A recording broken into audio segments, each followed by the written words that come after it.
بسم الله الرحمن الرحيم.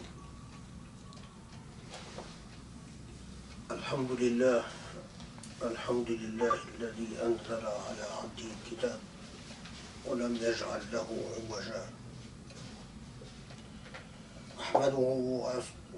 أحمده سبحانه وأشكره وهو على كل شيء شهيد،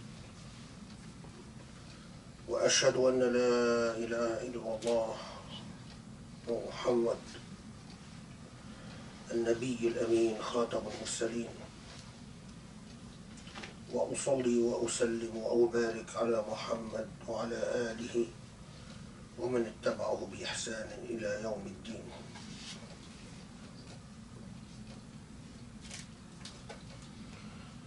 We always start in the name of Allah, the most compassionate, the most merciful, the Lord of the heavens and the earth, the one and only, the beginning and the end. And we pray for blessings and grace upon the Prophet Muhammad and his progeny and his family and all the prophets of Allah and their progenies and their family, and upon all Muslims who follow in the path of the Lord, adhering to the straight path.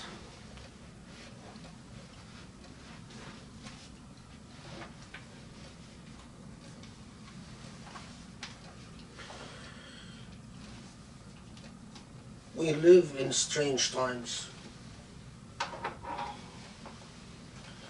We live in times that call upon us to dig deep within ourselves, to define our relationship to Allah and to define our relationship to Islam,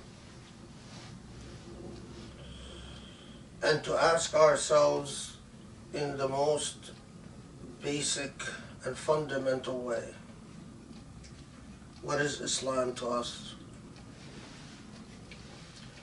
What is Islam to this world?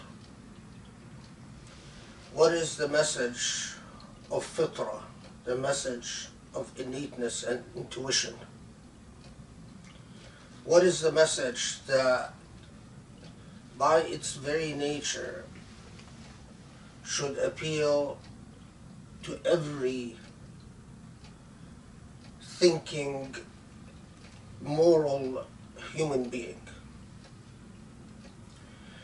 The religion of fitrah, the religion of innateness, of intuition, by the logic of this very idea,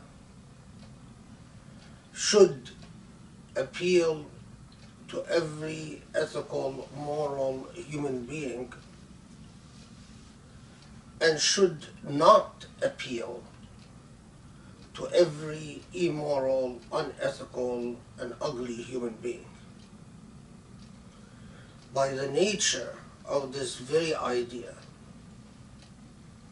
when Allah tells us that this is the fitrah, fitrahullah allati fatara an-nasa alayha, that this is the fitrah of human beings, this is the intuition, this is the natural instinct that should appeal to human beings. Allah has said to us something weighty and heavy and should make us pause and think and reflect, because if the Islam as we have interpreted it and practiced it instinctively appeals to immoral human beings, to ugly human beings, then there is something wrong.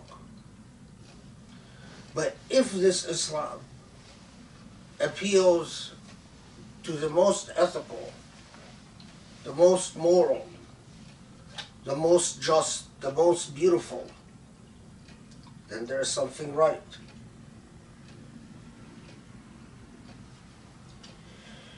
Islam didn't come to destroy the moral fabric of an individual or of individuals.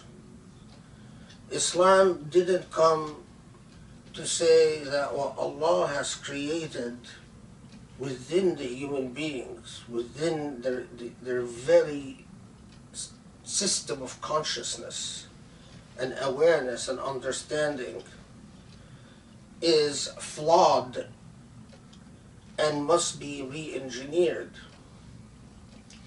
Islam came to augment the good, to elevate the good, to increase what is good, and to resist and minimize what is not good.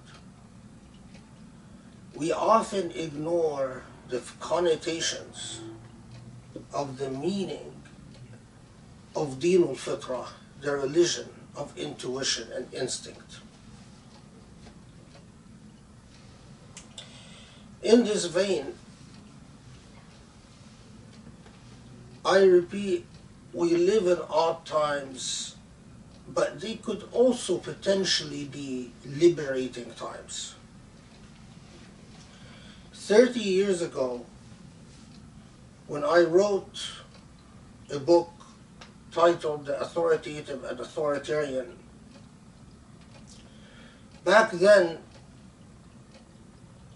I would encounter Muslims of every type and color in the United States and in the West,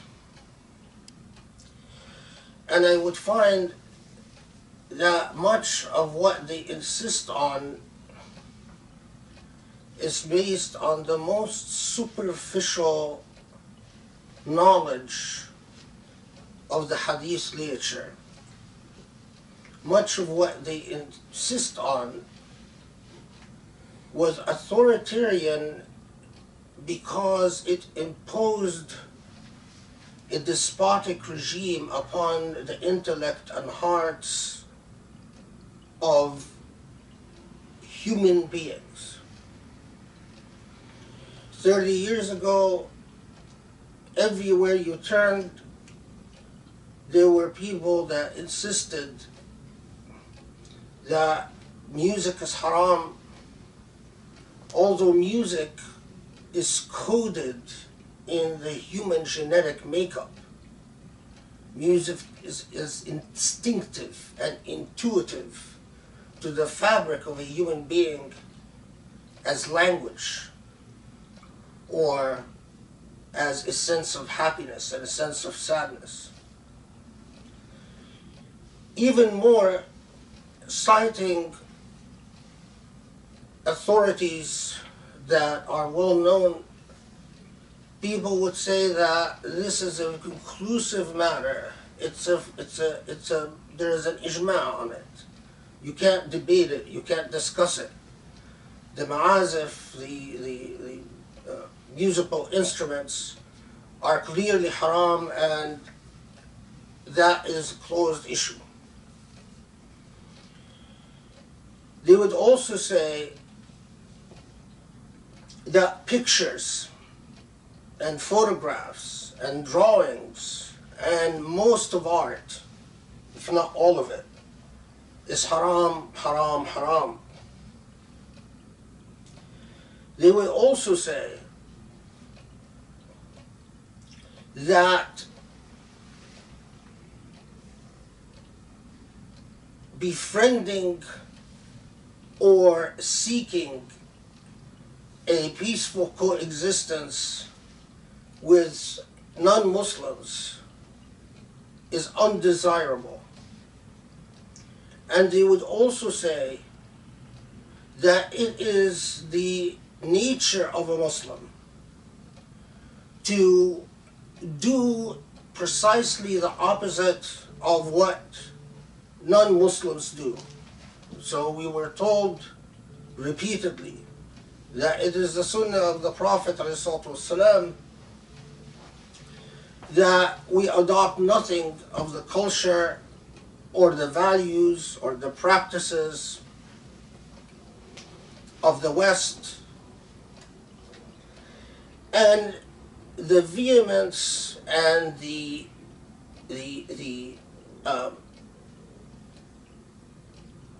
vehemence and intolerance by which these assertions were made were so unequivocal and so uncompromising. We were also told that the voice of a woman is awra. A woman should not be heard and should not be seen. That the mosque of a woman is her home. A woman is best at home, where she lives in seclusion, and that she should obey her husband as if she obeys God, that the pleasure of God is contingent on the pleasure of her husband. We were also told that the mixing of sexes is haram. Men should be segregated in their own space and women segregated in their own space. And that social activity beyond the home for women is haram. The list of harams went on and on and on. And at the time, when I wrote The Authoritative and Authoritarian, challenging this type of unnatural Islam, Islam that makes human beings feel awkward with themselves and feel a lack of peace with themselves. There were attacks left and right.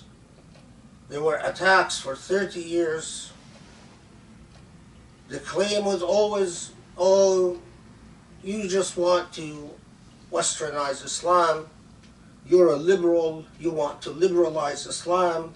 You're a progressive, you don't like Islam the way it is, so you want to change it. And repeatedly, time and again, you told people the Islam that you have in your imagination is the artificial and invented Islam.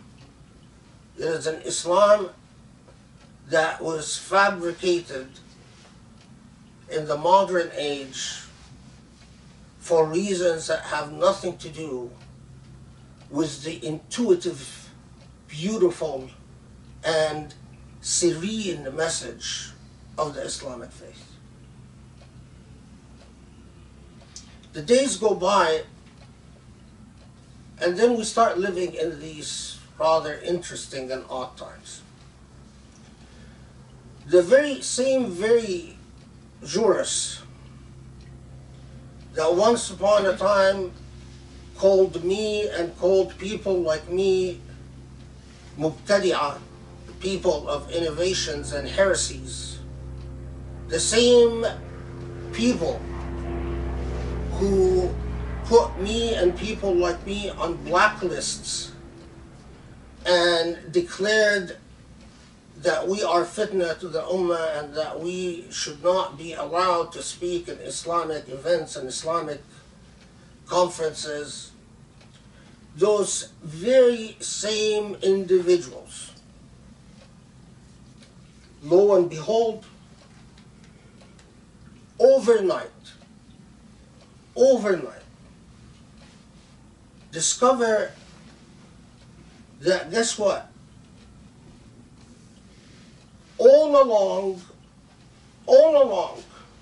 music was not haram after all. And not only that, but there are some weird conclusions and weird ironies. Those same individuals happily declare that Mariah Carey, with her exposed bosom is acceptable entertainment, there is no problem. There is no issue. But those same individuals, till today, insist that methods of recitation of the Quran, which observes the rules of tonality and music, is haram. So apparently, the recitation of Abdul Basit or Minshawi or Tablawi, that's haram, but Mariah Carey is not haram. We live in odd times. A short while ago, one of those shuyukh was asked whether it's halal for women to watch soccer on TV. And he promptly declared it's haram. Because if a woman watches soccer on TV, he said she will see the ample thighs of men. And if she sees the ample thighs of men, she will be aroused. And if she is aroused, she will not be happy with her husband. That same sheikh that drove us crazy for years with his misfatwa now says, well, women can, overnight, without even an explanation for why change, the reason for the change, says, well, there's no problem with women not just attending soccer matches, but attending hip-hop, what do you call these things? Concerts. It's okay. And the same shuyukh that for years told us it's haram for a woman to mix with men in a mosque, it's haram for women to mix with men at work, now say there's no problem if men and women go to concerts and where there is.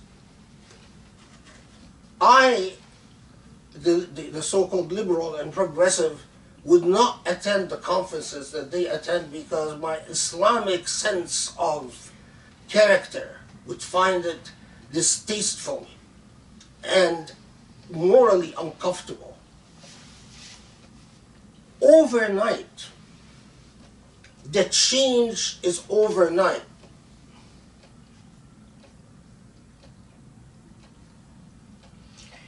The same people who for years told us that to have pictures, drawings, even pictures of animals in your home or flowers or whatever it is, are the same people. And I saw this very recently. There's a picture of the king of Saudi Arabia and children about 5-6 years old are standing in a line, and as they pass, they declare allegiance to the picture of the king. If that doesn't remind you of idolatry, mubaya'at al-surah, they are doing bay'ah to a surah, to a picture. If that doesn't remind you of idolatry, I don't know what would. Those are the same people, the same individuals, the same so-called scholars, the same so-called imams that trained generations of imams that went overseas and came to the US to teach us Islam. Those are the same people who for decades have called people like me liberal and progressive and westernized. Now, it doesn't take a genius to know why they changed overnight. They changed because the king or the crown prince or whoever it was wanted them to change. It's as simple as that. No juristic explanations, no fiqh, no Usuli method, no research. overnight, things changed. But it doesn't stop here. Those are also the same people who blessed and praised the destruction of the homes of Aisha, the homes of Abu Bakr, the homes of Umar ibn al-Khattab in Mecca, who blessed the destruction of a number of 1,000-year-old mosques in Mecca, and in their place they built a Hilton, skyscrapers. The Kaaba used to be the jewel of Mecca, the heart of Mecca. Today, the Kaaba appears small and shrunken in the midst of the high rises of Mecca. But it even gets worse. There is a project to expand the Haram al-Makki to further westernize the architecture and the city planning of Mecca. Instead of the beautiful handmade Islamic calligraphy, the companies that now are rebuilding the new expansions come from the United States. It's contracted to Bin Laden Company, and Bin Laden Company is subcontracting to all types of Western companies to further westernize and anglicize the way Mecca looks and feels. Mecca looks like the place for rich people, and if you're not rich, you feel alienated and foreign in Mecca. You can buy a nice condo with a window where from high above you can see the Kaaba below, as if it's a tourist attraction. You can, instead of visiting and reading the Fatiha for Abu Bakr, you can go to the Hilton and stay there, on where the home of Abu Bakr used to stand. The new expansion will destroy whatever remains, and very little remains, of the Islamic heritage in Mecca and the Islamic historical remains. You want to talk about a bid'ah? Show me a bigger bid'ah than this. You want to talk about a lack of respect for methodology and a system of thought? Show me one bigger than this.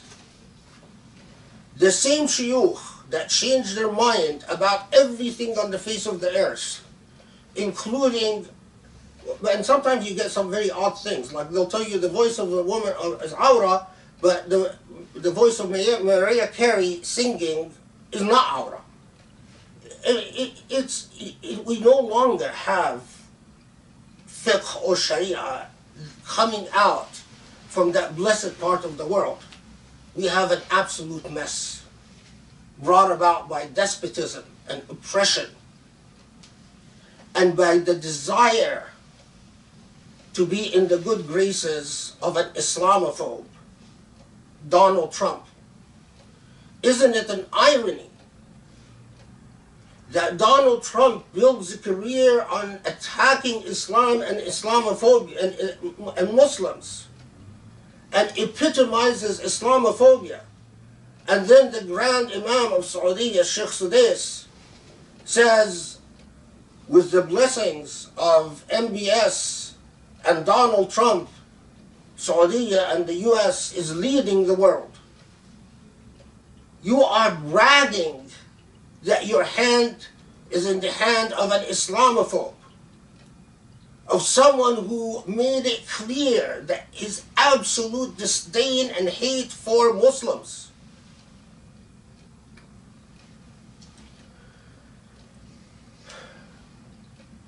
The same people who for years, decades, said that playing chess is an unforgivable sin, If you play chess, you go to hell. That same sheikh, I saw a picture, a video of him recently playing cards in the Anew Entertainment Center and smiling broadly as he completely forgot all the misery that he's put Muslims through for 30 years. What is the point? The point is, Allah has blessed us.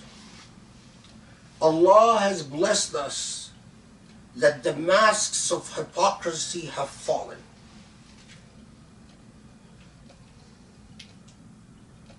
And has reminded us that this is the religion of fitrah, of instinct and intuition, of reasonableness, of beauty.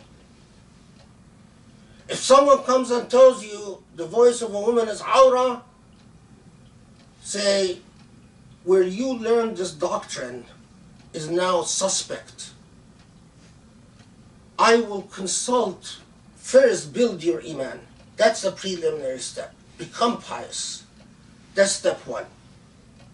Do your prayers. Fast. Pay zakah. Build your Islamic sensibilities. But two, say, I will consult the intuition of a Muslim, my intuition, and ask, is this reasonable? Is this beautiful?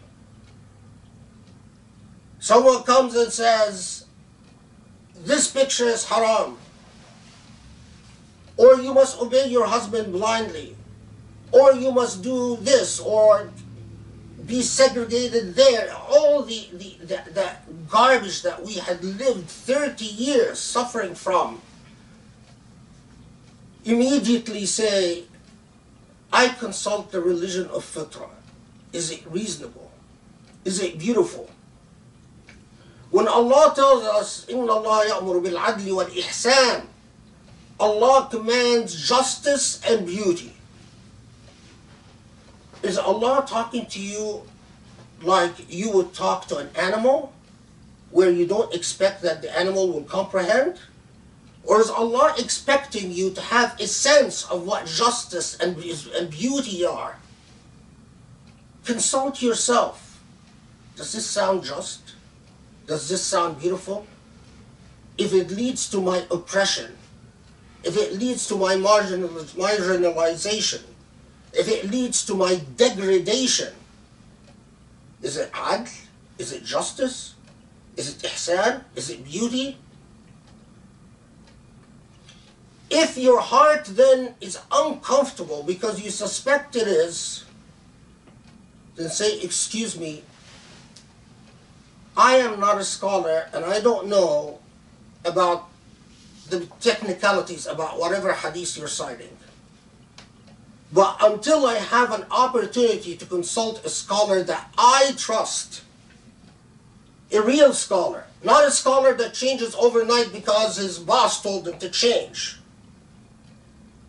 A real scholar, a scholar that shines beauty and piety and serenity. Not a scholar that takes advantage of people and marries women as if he is consuming cows or milking them.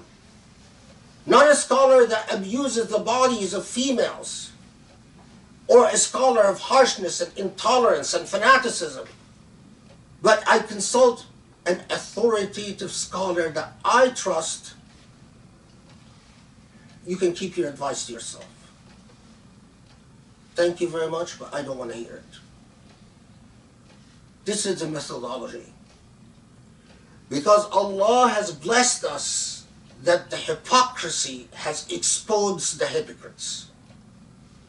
And this is a new chapter for Muslims, especially Muslims in the West. The Islam that's coming from the lands of hypocrisy, Egyptian Islam, Saudi Islam, Emirati Islam, all the Islams that are coming from the lands of despotism and hypocrisy. Say, thank you very much, but no. Keep it to yourself. I will find a scholar that reaches my heart and I will consult with them about the evidence. But in the meanwhile, I am doing what my sensibilities tell to me is ihsan and adl, is what is beautiful and just.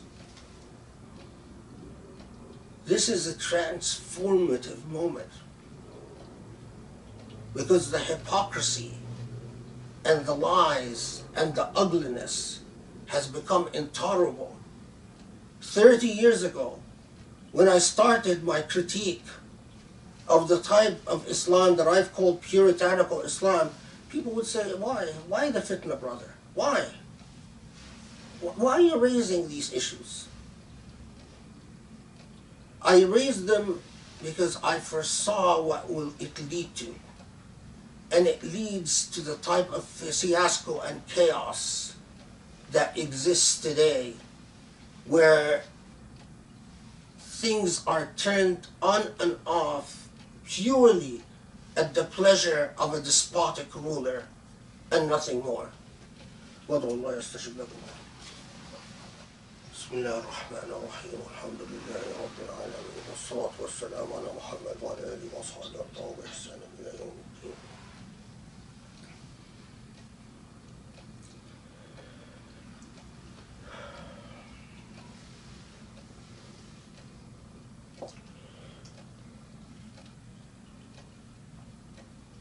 There are those who think that their true Islam will somehow come from overseas, or that link the truth of Islam to the despotic politics of overseas, I think are not upon a straight path. It has become abundantly clear that Muslims in the West must see themselves as the original pioneers of Islam,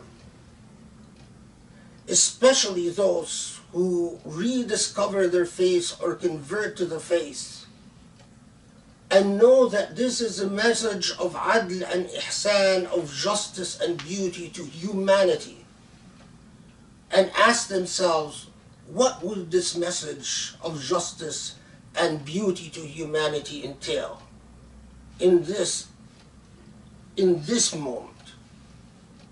What does justice and beauty as a gift upon humanity would mean?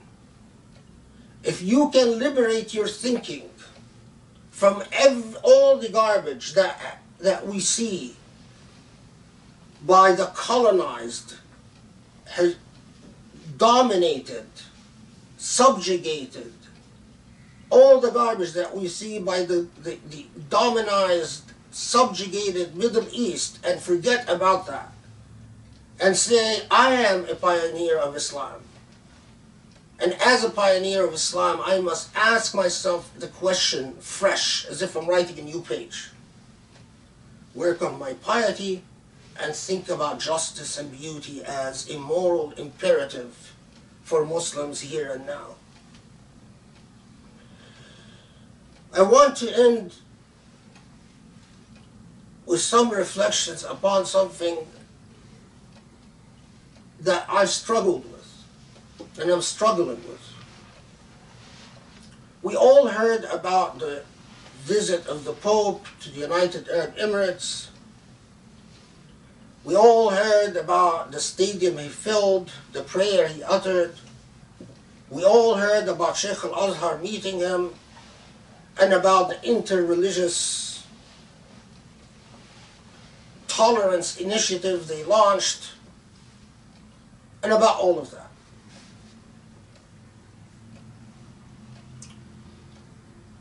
That's fine.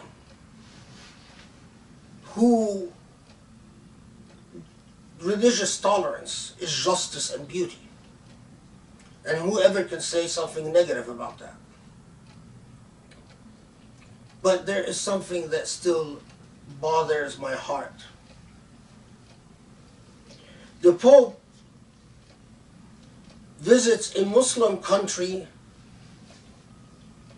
that is complicit to the helm in a genocide, in which thousands upon thousands of children perished, and Yemeni women are being trafficked for sex and prostitution, because I work in human trafficking and I see the results.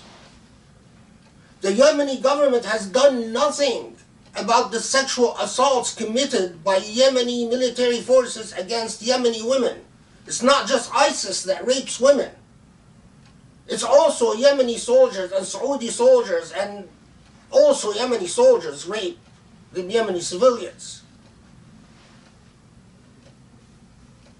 The prisons of Yemen, the prisons of the United Arab Emirates are full of Muslim scholars being tortured as they filled the prisons of Saudi and the prisons of Egypt and Algeria and Syria, being tortured, humiliated, murdered.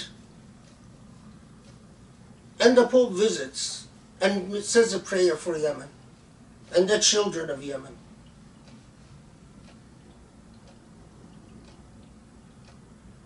As Muslims, is that the point we've reached? We are willing to forget Jerusalem, khalas. Let the Israelis have it. We have no dignity about anything. We are Trump. Someone comes and is a bigot and a racist and demeans and degrades Muslims, and we say, you're our friend, you're our buddy, we love you. How can we give you more? And then we are so happy that the Catholic Pope comes to a Muslim land, leads people in prayer, is kind enough to meet Sheikh al-Azhar, which, you know, where is the Islam where Muslims would not have that type of insecurity that needs to be filled by others and needs to be somehow, as if Muslims are so insecure, they want someone like the Pope to come and say, you're okay, you're not bad. Oh, alhamdulillah, he says Islam is not a violent religion, as if his testament, his shahada, is all we need for us to feel good about our religion. What in God's name? Your Holiness, Pope, sir. How about the genocide? How about the same people in prison being tortured and killed as you are going around with the leaders of the same leaders who are responsible for systematic and egregious human rights violations?